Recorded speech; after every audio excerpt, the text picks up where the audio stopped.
Contexto histórico. El arte en México 3. Contenido: México independiente, México revolucionario, México contemporáneo. México independiente. En 1810, México atravesó por la Guerra de Independencia y consolidó sus nuevas bases políticas, económicas y culturales. El arte fue influido por estos hechos y por las corrientes artísticas que llegaban de Europa. La influencia neoclásica en la arquitectura nacional está fuertemente ligada con la Academia Mexicana de Bellas Artes, ya que pugnaba por la simplificación mientras rechazaba el estilo barroco y su aparente falta de método.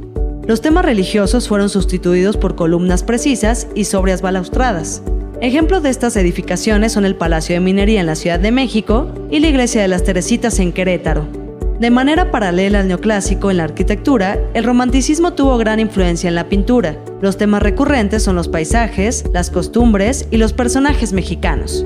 Como ejemplo tenemos Vista de la Alameda de México y Paisaje con volcán. Durante el Porfiriato de 1877 a 1910, las influencias francesas en el Art Nouveau dieron fin al neoclásico. Este estilo, inspirado en los elementos de la naturaleza como flores y mariposas, usaba técnicas novedosas con metal y vidrio.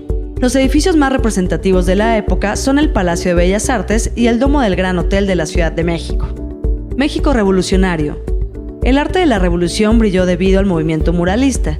El muralismo buscaba crear una nueva identidad nacional, glorificando el triunfo de la revolución y redefiniendo a la sociedad mexicana mezclando su pasado indígena con el español.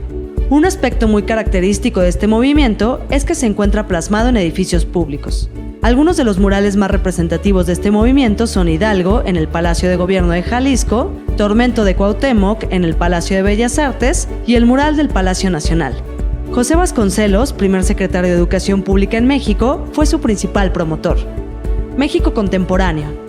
Debido a la influencia norteamericana y a las ideas del arquitecto francés Le Corbusier, el funcionalismo se impuso en la arquitectura mexicana de la segunda mitad del siglo XX.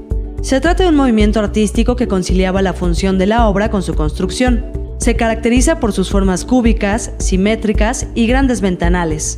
Edificios destacados del funcionalismo en México son los edificios del Campus Central de Ciudad Universitaria, sobresaliendo la Biblioteca Central y la Torre de Rectoría, así como la arquitectura de Ciudad Satélite y de la Escuela Normal de Maestros. Repasemos los contenidos de esta lección. Aprendimos que el arte de México en el siglo XIX pasó del neoclásico y al romanticismo al Art Nouveau. Desde 1910, en el contexto de la Revolución, floreció el muralismo, y en la segunda mitad del siglo XX la arquitectura funcionalista llegó a su apogeo.